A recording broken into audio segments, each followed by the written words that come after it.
Political Order and Political Decay, chapters 17 through 20, lecture 2. I decided that I couldn't lecture in a polo shirt, so I had to put on a tie. Okay, so in this lecture, which will be the final lecture on these chapters, we're going to talk about chapters 19 and 20, which are about Africa. Or more specifically, they're about sub-Saharan Africa. North Africa is oftentimes, at least for purposes of political history, really treated more as part of the Middle East than it is as part of Africa. So now we're talking about sub-Saharan Africa.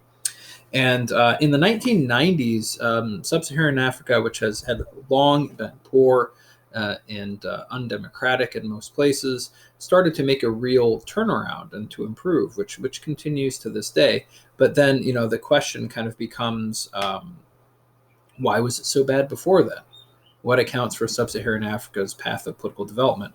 The short story is this: unfortunate geography reinforced by rapacious indirect colonial rule that left no effective institutional legacy except for the empowering of a rapacious local elite in various places. Right? That's the kind of, it's hard to generalize across so many countries, but that's kind of the general account. Unfortunate geography reinforced by rapacious indirect colonial rule that left no effective institutional legacy except for the empowering of rapacious local elites in various places.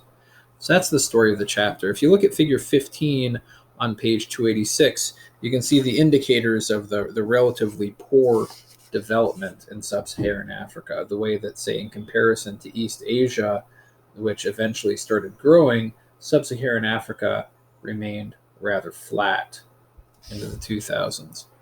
And a lot of this, there's a lot of poverty and a lot of violence.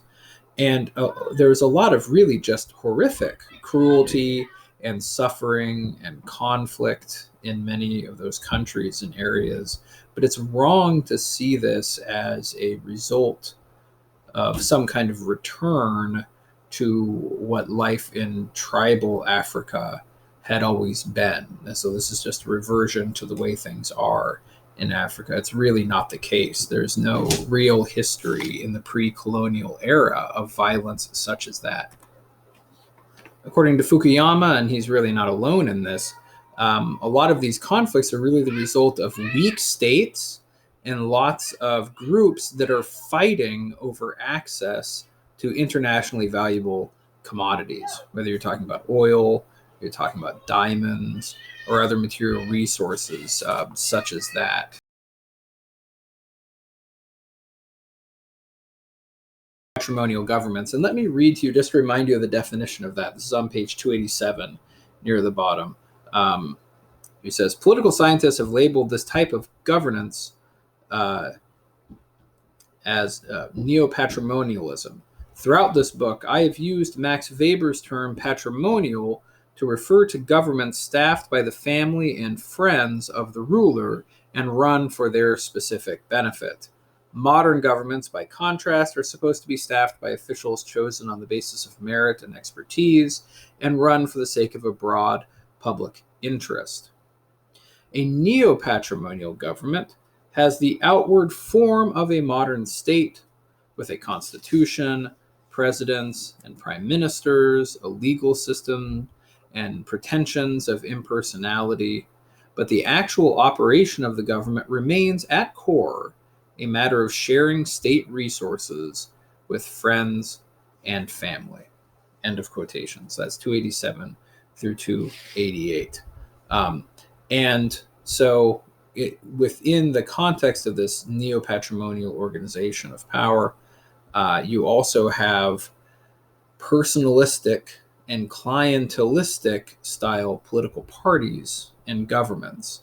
So personalistic and clientelistic, meaning that they are organized around particular individuals, and these, again, clientelistic networks of the exchange of favors and resources for loyalty. So it is not meritocratic.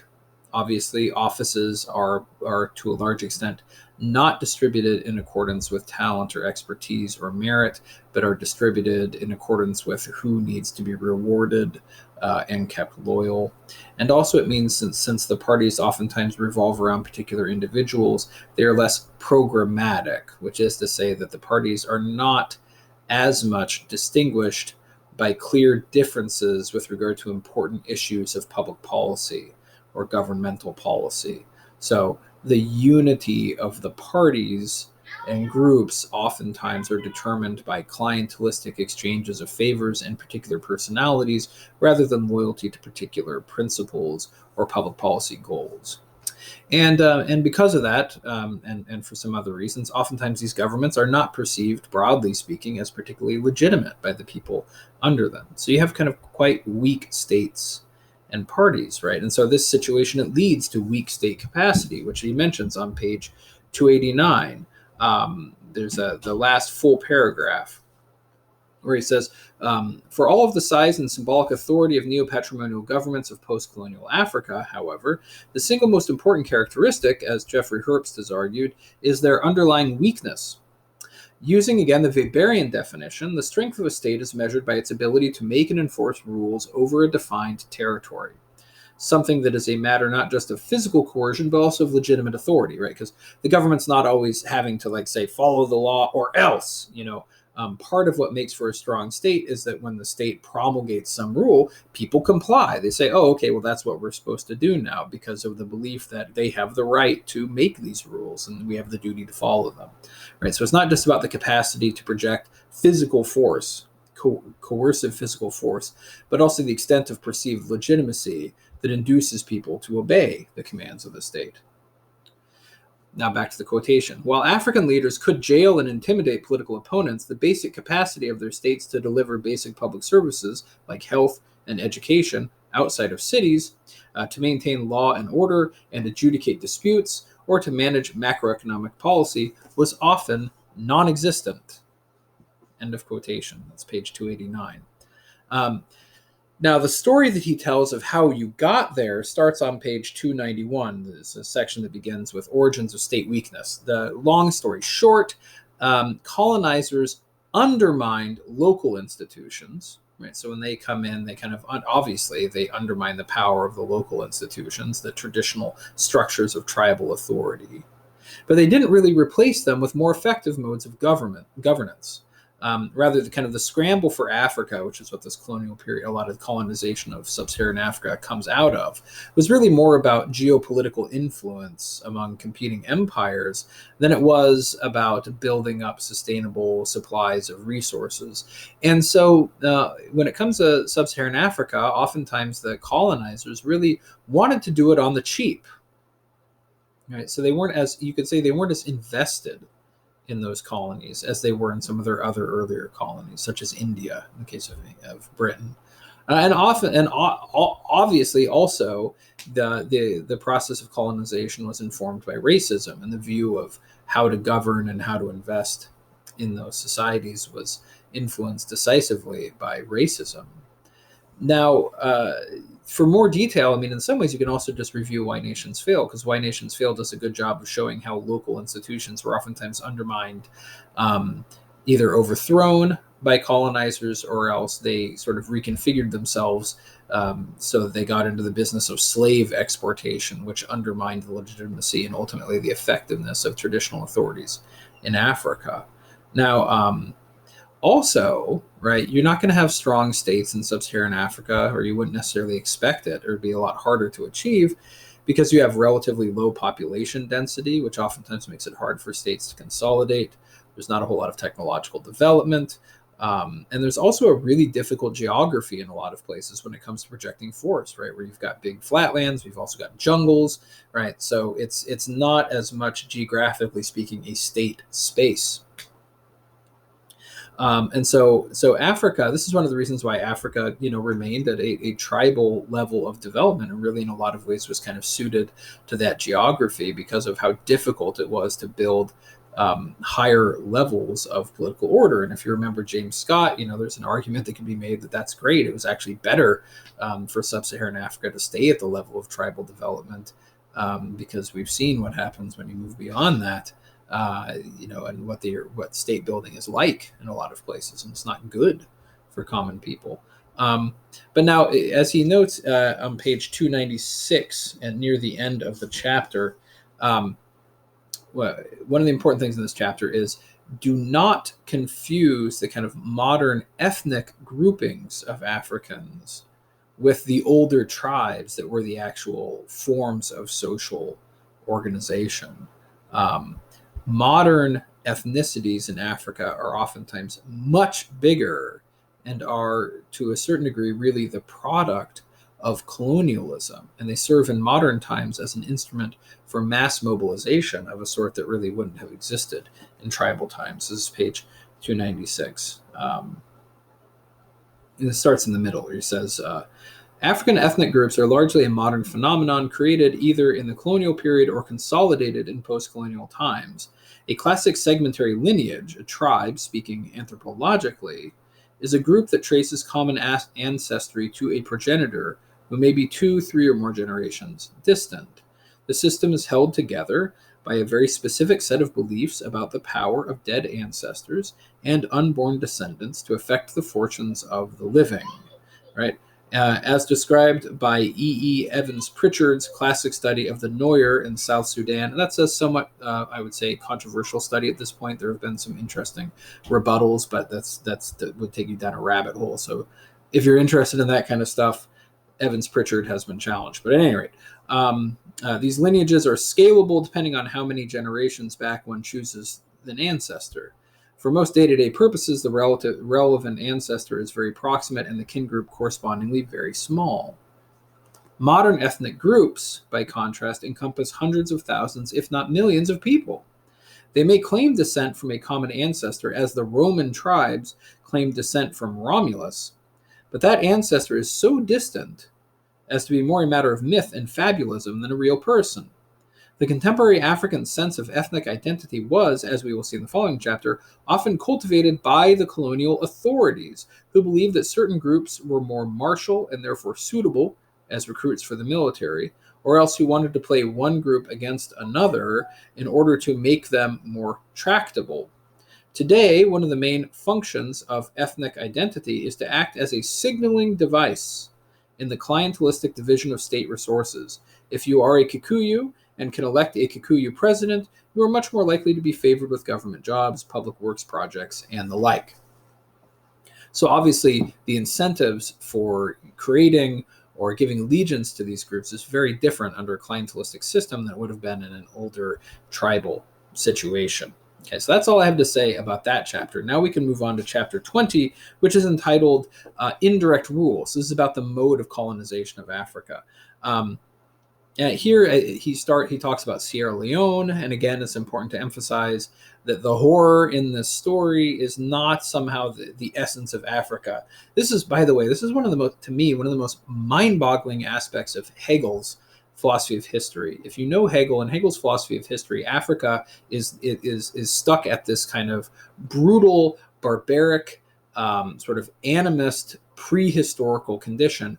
And he tells these stories of just fantastical violence, which even in Hegel's time were known to be fabricated travel accounts. So it's this very weird way in which that's not the way Hegel treats China, for example. But for some reason, when it comes to Africa, Hegel is willing to believe the most kind of lurid stories of depravity, as if to show that this is what our natural condition is like. I find that very bizarre.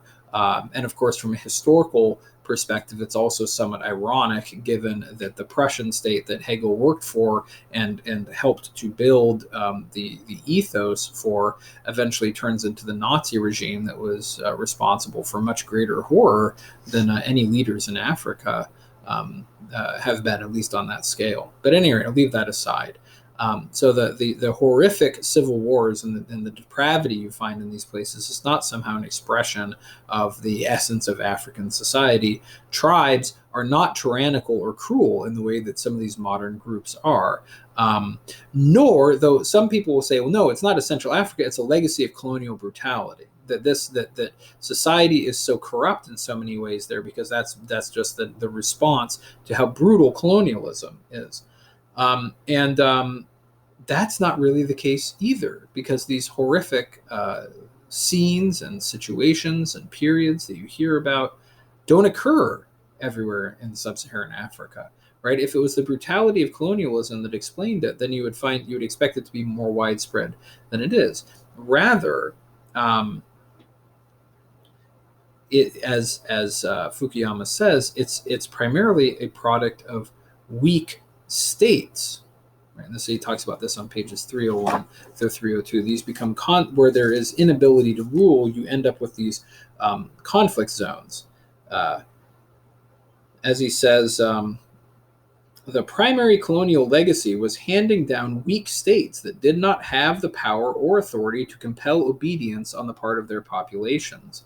While the outward show of post-independence African presidencies was enormous, it masked an underlying inability of the state to penetrate and shape society. The horrors of Sierra Leone and of Liberia, Somalia, and the Congo represented an extreme version of state weakness where the post-independent state collapsed completely. The vacuum was filled not by traditional African society, but by a half-modernized hybrid of deracinated young men who organized themselves to take advantage of the global economy and exploit natural resource rents from diamonds and other commodities. So, now, this is, as he says, this is a kind of a legacy of the weakness of states. The weakness of the colonial governments came from the fact that in much of sub-Saharan Africa, you had what was called indirect colonial rule.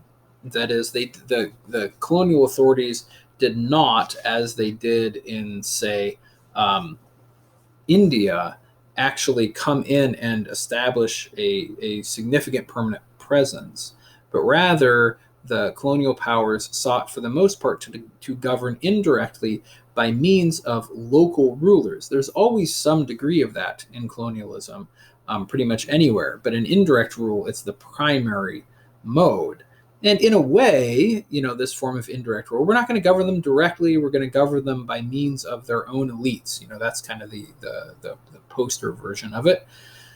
In some ways, that could be motivated by a kind of cultural sensitivity. The idea of these people are very different from us. Their ways are not our ways. Maybe it would be better for them to be governed in a direct way by their own people and their own customs. But oftentimes, it sort of, nonetheless, it actually ended up disrupting the local society rather than using it, because it oftentimes involved searching for and then imposing, because failing to find, supposed chiefs over supposed tribes, where affiliation and loyalty on the ground were actually much more fluid. So you had this kind of decentralized society with a lot of sort of fluid linkages between different groups, and the colonial powers tried to create kind of a formal hierarchy out of that. And so they end up kind of oftentimes inventing chiefs and inventing traditions in order to have something stable. If you think about this in James Scott's terms, it was an attempt by the colonial powers, without governing directly, to nonetheless make these African societies legible. We need to know what's there, who's there, how they're related to one another, so that we can tap into the power structure and use it to extract the resources that we want and maintain the control that we want. So that's what they're looking for. They're looking for legibility in sub-Saharan Africa in order to govern it cheaply and indirectly. But the whole point is, a lot of these tribal societies are not actually legible in the modern sense, right? The hierarchies and the relationships are not nearly so stably, formally defined as you would find in another society.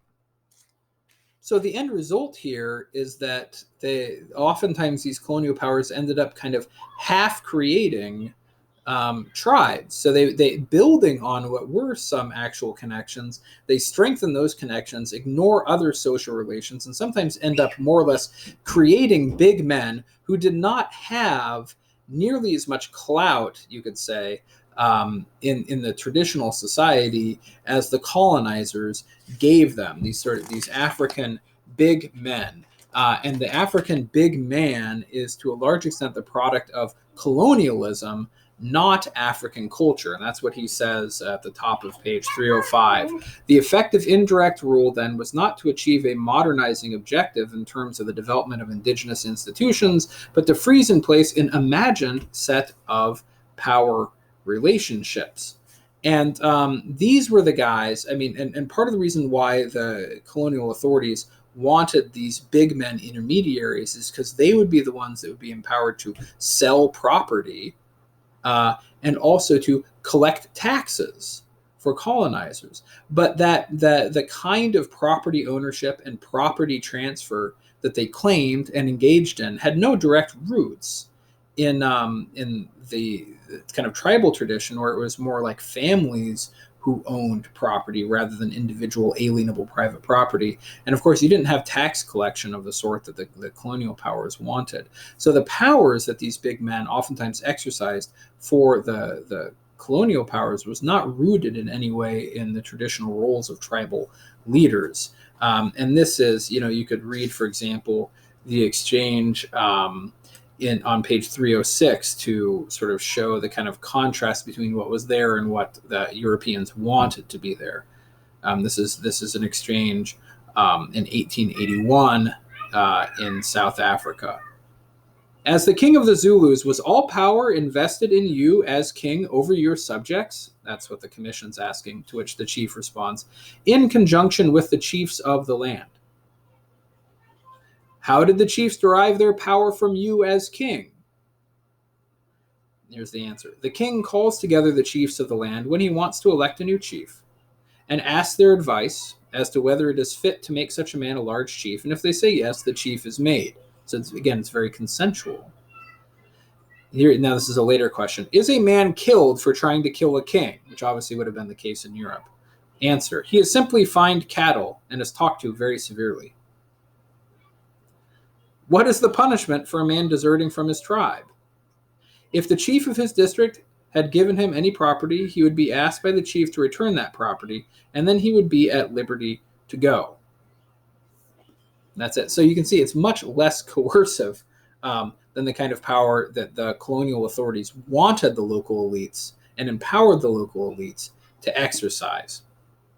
And as he goes on to say, this is drawing on the scholarship of Mamdani.